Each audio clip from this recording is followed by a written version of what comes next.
কি হে বিনোদ, তোমার তো দেখি কোনো খোঁজ খবর নাই গো। বলে হারিয়ে টারিয়ে গিয়েছিলে নাকি? কোথায় আর হারাবো দাদা, কোথাও গিয়ে কি আর শান্তি আছে? কেন কেন, তোর শান্তি আবার কে কেড়ে নিল? হ্যাঁ, কি আর বলবো দাদা, করি তো মাছের ব্যবসা, কিন্তু বউ তো আমাকে মনে করে আমি যেন কোনো কোটিপতি ব্যবসায়ী। ওরে, বউয়েরা এমনই হয়। তা এসব কথা তুই আমাকে কেন শোনাচ্ছিস ভাই? দাদা, ওই হয়েছে কি, আমি আপনাকে দেওয়ার জন্য যে টাকাগুলো রেখেছিলাম, বউ সেগুলো নিয়ে গহনা কিনে ফেলেছে। এখন কি করে আপনার টাকাটা দিই বলুন তো? তা কেন হবে? আমার টাকা দিয়ে কেন তোমার বউ গহনা কিনবে? দাদা, টাকার উপর তো লেখা থাকে না যে এটা কার টাকা। বউ ঘরে পেয়েছে তাই কিনে ফেলেছে। তাই বলে আমার টাকা দিয়ে গহনা, আমি মানতে পারবো না। আমি আজকের মধ্যেই আমার টাকাটা চাই, যে করে হোক। তা না হলে তোমার সাথে সব ব্যবসা বন্ধ।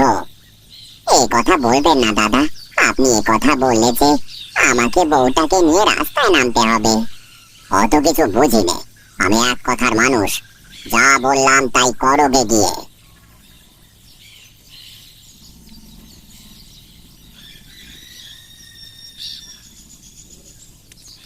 আরে, ওটা বিনোদ দা না? এই দেখি তো। আরে তাই তো, এটা তো আমাদের বিনোদ দা। ও বিনোদ দা, আরে ও বিনোদ দা। কি রে জগাই, তুই? হ্যাঁ গো হ্যাঁ, আমি। তা তুমি এই ভর দুপুরে এখানে বসে কি করো? হ্যাঁ, তা ঘুম পেলে বাড়িতে গিয়েও তো ঘুমাতে পারো নাকি? বাড়িতে গেলে কি আর আরামে ঘুমাতে পারবো রে? তার চেয়ে এখানেই ভালো আছি। তা তুই যাচ্ছিস কোথায় শুনি? আমার আর কি কাজ, যাই এদিকে একটু কোথাও ঘুরে আসি। আরে যাবি যাবি, একটু বস দেখি, দুই ভাই মিলে একটু গল্প করি। ঘুম তো ভেঙেই গেল।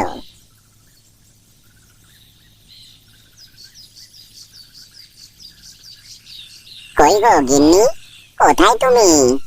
কোথায় যে থাকে সারাদিন কে জানে। এই একটা মেয়ে লোক আমার জীবনটা জ্বালিয়ে দিল। যাই দেখি, ঘরে গিয়ে একটু ঘুম দেওয়ার চেষ্টা করি তাহলে।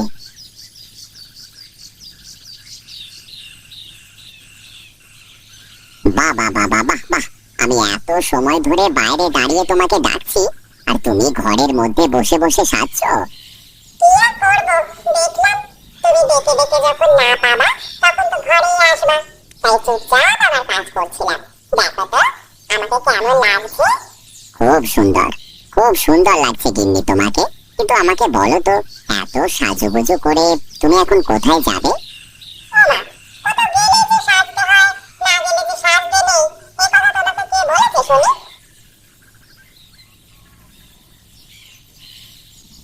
না রে বাবা, আমি এর আগে তো কখনো দেখিনি যে একটা জেলের বউ সারাদিন সাজগোজ নিয়ে পড়ে থাকে।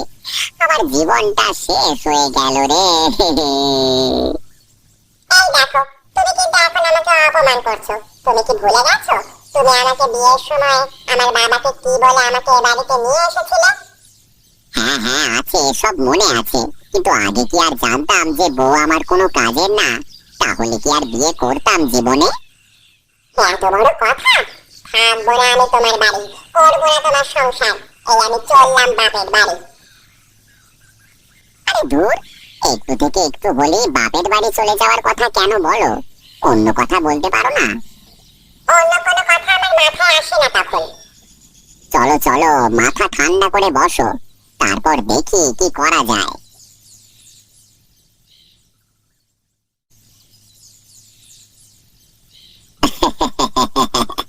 দেখ দেখ রামু, দেখ চিংড়িগুলো কেমন তাড়াতাড়ি বড় হচ্ছে।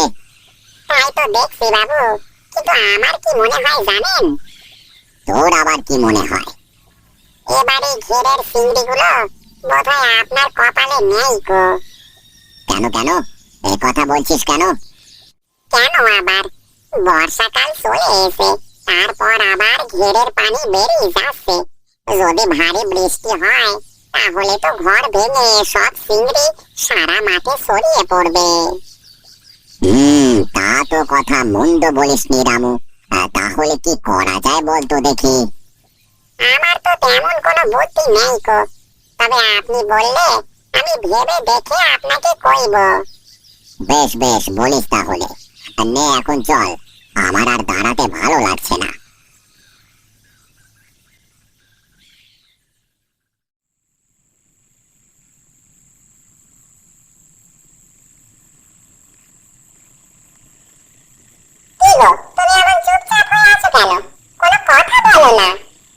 ভাবছি গো গিন্নি, ভাবছি। কেন, তুমি যে আলমারিতে রাখা ব্যবসার টাকা দিয়ে গহনা কিনেছো, সেই টাকা এখন কোথায় পাবো শুনি? বলি, তোমার বাবা এসে কি দিয়ে যাবে নাকি?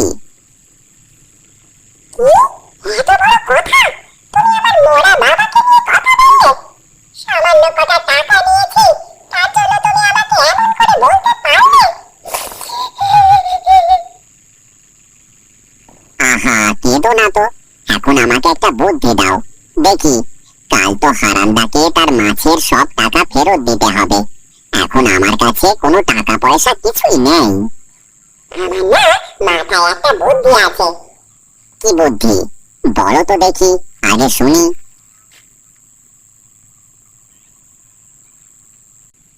আরে বাহ, এই না হলে তুমি আমার গিন্নি। তুমি কিন্তু আমার বুদ্ধি শুনে চললে লাজ করবে না। ঠিক আছে, সেই সব কালই দেখা যাবে। তুমি তাহলে এক্ষুনি ঘুমাও, আমি গিয়ে আমার কাজ সেরে আসি।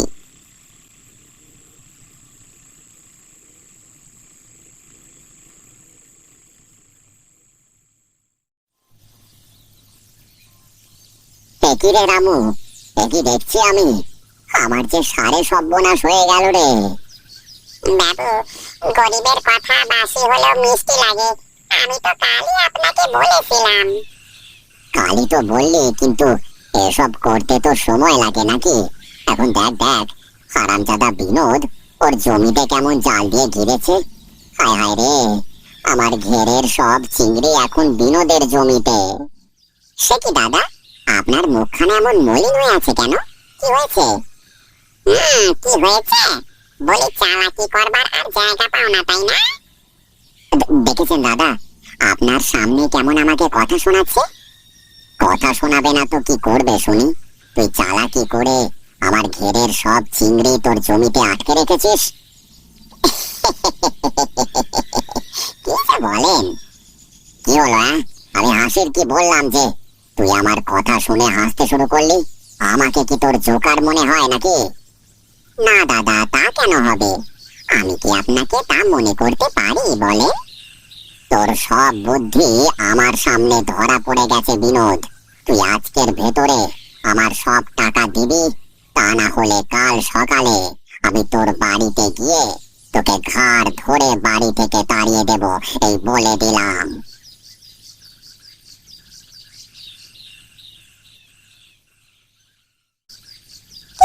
হারান বাবু কিছু বললো?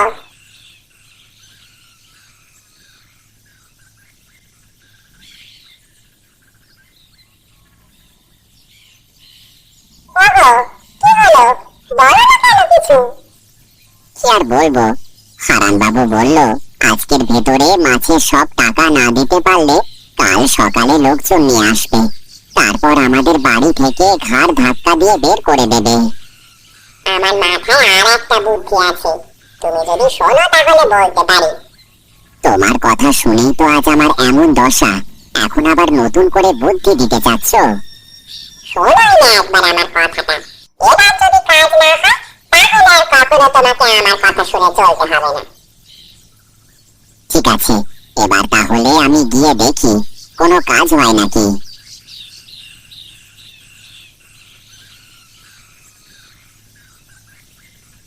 ঠিক আছে, তবে এটাই তোর শেষ কথা, কি বলবি বলে ফেল। আপনি তো আমার পুরো কথা না শুনে চলে আসলেন। আসলে হয়েছে কি, আমি তো আমার জমি ঘিরেছিলাম ওখানে চাষ করবার জন্য, কিন্তু ঘের ভেঙে যেসব পানি আমার জমিতে যাবে তা আমি জানতাম না। এই মুদ্রা কথাটা কি বলতে চাস, খুলে বলতো দেখি। আসলে দাদা, ঘেরের চিংড়ি তো আমার না, ওগুলো আপনারই। তাই যদি আপনি বলতেন, আমি আমার জমি থেকে সব চিংড়ি ধরে বিক্রি করে আপনাকে দিয়ে দিতাম। সত্যি বলছিস তুই?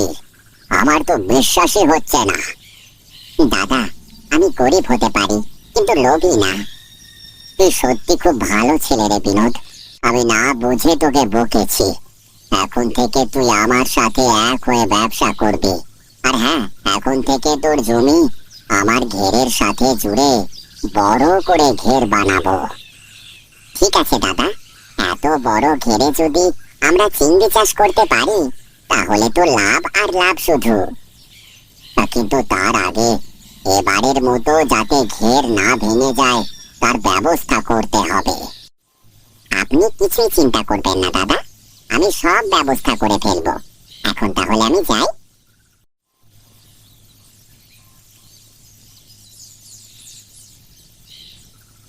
যাক, শেষমেশ বইয়ের কথায় রক্ষে পেলাম। এখন থেকে বইয়ের কথা শুনেই সব কাজ করব।